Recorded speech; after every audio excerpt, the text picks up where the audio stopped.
एक टॉपिक हम लोग ले रहे हैं यहाँ पे, वैद्युत प्रवृत्ति, इलेक्ट्रिक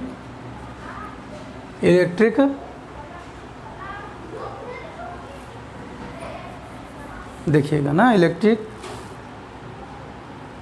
ससेप्टिबिलिटी,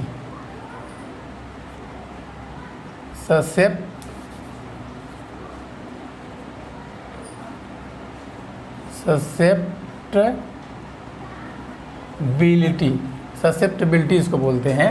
तो ये विद्युत प्रवृत्ति होती क्या है, इसके लिए हम लोग देखते हैं।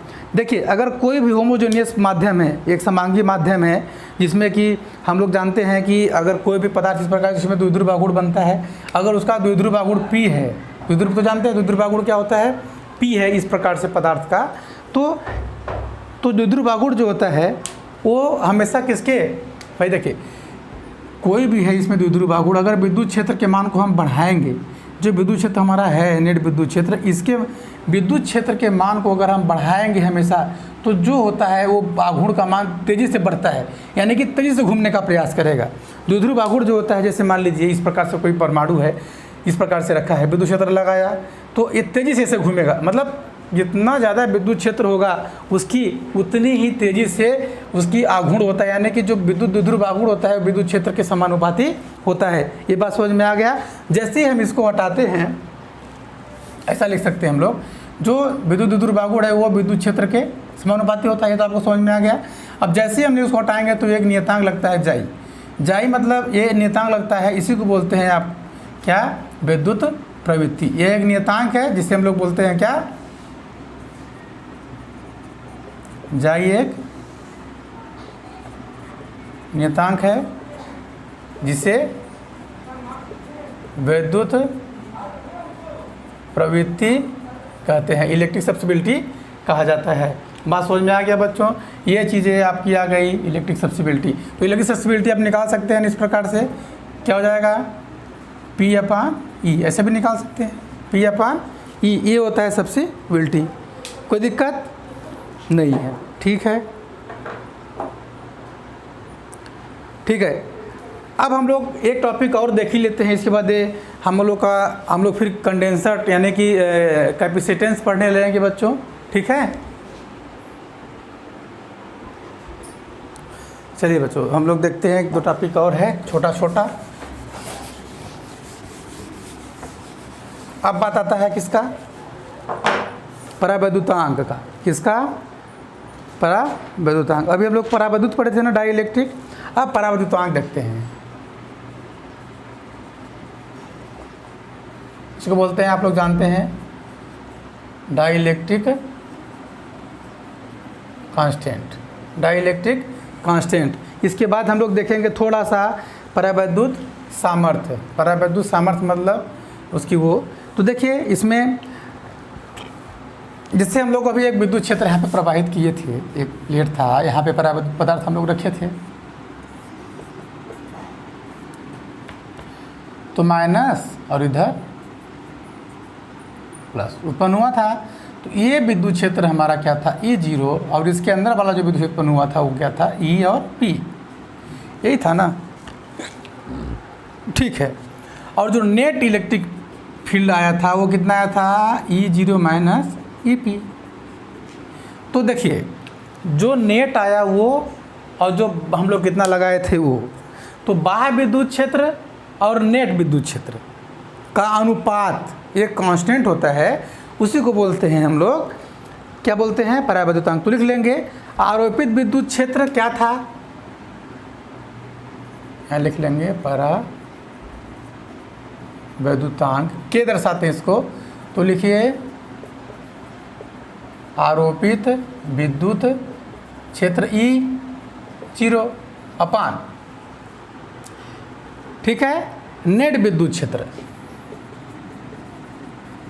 नेट विद्युत क्षेत्र यही ना है, नेट जो हमारा आया है E के अनुपात को ही परावैद्युतांक बोलते हैं। तो K इक्वल टू होता है E0 बटे E, चूँकि हम देख रहे हैं कि E का मान जो होता है वो क्या होता है, E0 से हमेशा ई का मान क्या होता है, ये ई का मान मुख्य विद्युत जो बाह्य विद्युत क्षेत्र उससे कम होता है ना, क्योंकि प्रभाव को कम कर देता है। हम देख रहे हैं कि E is less than E zero, जब ये ई जीरो से कम होगा तो के का मान क्या होगा, हमेशा 1 से ज़्यादा होगा। इसलिए के इज ग्रेटर देन 1, के इज ग्रेटर देन 1, अर्थात हम बोल सकते हैं कि इस प्रकार किसी परावैद्युत माध्यम का परावैद्युतांक हमेशा 1 से अधिक होता है। ठीक है, और इस के जो है, के को माध्यम की विशिष्ट प्रेरकी धारिता भी कहते हैं, याद रखेंगे। ये जो के है ना, ये माध्यम की विशिष्ट प्रेरकी धारिता भी इसको कहा जाता है, याद रखेंगे। इसको क्या बोला जाता है, माध्यम की विशिष्ट प्रेरकीय धारिता भी कहा जाता है। इसको इंग्लिश में अगर हम लोग बोलें तो स्पेसिफिक इंड्यूस्ड कैपेसिटी है ना, स्पेसिफिक इंड्यूस्ड कैपेसिटी, इसी को शॉर्ट फॉर्म में क्या हो जाएगा, SIC। याद रखेंगे इसको बच्चों। क्यों ऐसा होता, धारिता क्यों बोले हम लोग, प्रेरकी, प्रेरकी इसलिए बोले क्योंकि ये इंडक्शन प्रेरण के द्वारा उत्पन्न होता है, इसलिए इसका नाम वो भी है। अब हम लोग देखते हैं बच्चों एक वैद्युत सामर्थ्य, एक नेक्स्ट टॉपिक है वैद्युत परावैद्युत सामर्थ्य।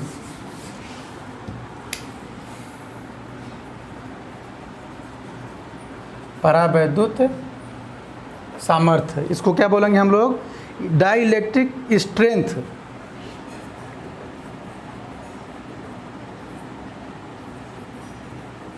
डाइलेक्ट्रिक स्ट्रेंथ समझिएगा इसको भी थोड़ा सा। देखिए, जब हम किसी भी परावैद्युत पदार्थ को विद्युत के बीच हम लोग विभवांतर लगाते हैं, देखिए ये प्लस है और ये माइनस, यही ना है। जब हम विभवांतर लगाते हैं देखिए बच्चों, तो इसमें हम लोग देखें कि इधर माइनस और इधर की ओर प्लस हो जाता है। अब यदि इसके वोल्टेज या विभवांतर को हम बढ़ाते जाएंगे तो क्या होगा, इसमें एक कैपेसिटी होगी जो कि माइनस से प्लस से माइनस की ओर एक कैपेसिटी इसकी इस प्रकार से विद्युत क्षेत्र इसका बनता जाएगा। अगर अभी इस विभवांतर को हम लोग और ज़्यादा बढ़ाते जाएंगे तो इसमें जो हमारे वो कण थे, इस प्रकार से कण जो थे, इस प्रकार से कण थे ना, अभी ये प्लस माइनस तो संरेखित हो जाते हैं, आपको तो पता है संरेखित हो जाते हैं, प्लस वाला इधर माइनस वाला इधर। लेकिन यदि हम और ज़्यादा विभवांतर लगाते जाएं तो ये जो प्लस सिरा है, यहाँ से इलेक्ट्रॉन आवेश बाहर की ओर निकलने लगते हैं। क्यों? क्योंकि विभवांतर का मान बढ़ जाने से विद्युत क्षेत्र का मान बहुत ही तीव्र हो जाता है। इसी कारण कि क्या होता है कि ये इस पृष्ठ को छोड़ के बाहर की ओर फेंकाने लगते हैं, निकलने लगते हैं, रिमूव होने लगते हैं।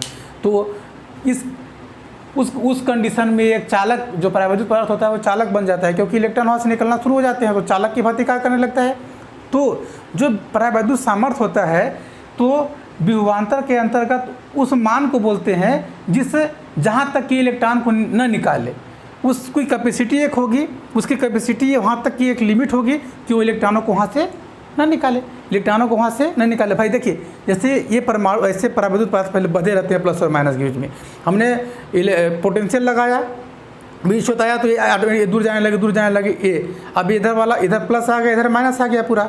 अब अगर इसमें हम लोग और ज़्यादा फोर्स और ज़्यादा यहाँ पे पोटेंशियल दें तो विद्युत क्षेत्र का मान बढ़ता जाएगा, तो ये प्लस और माइनस इस क्षेत्र को छोड़ के बाहर निकलने लगेंगे, ऐसे स्पीड होने लगेंगे, बाहर निकलने, स्पीड मतलब बौछार के रूप में बाहर निकलने लगेंगे।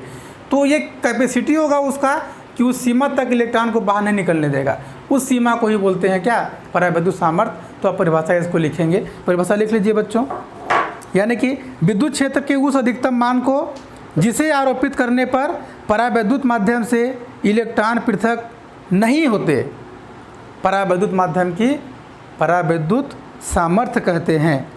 ठीक है, तो इसमें एक और लिख लेंगे, वायु की परावैद्युत सामर्थ्य होती है, लिख लेंगे आप लोग, वायु की परावैद्युत सामर्थ्य जो होती है वो होती है 3 × 10⁶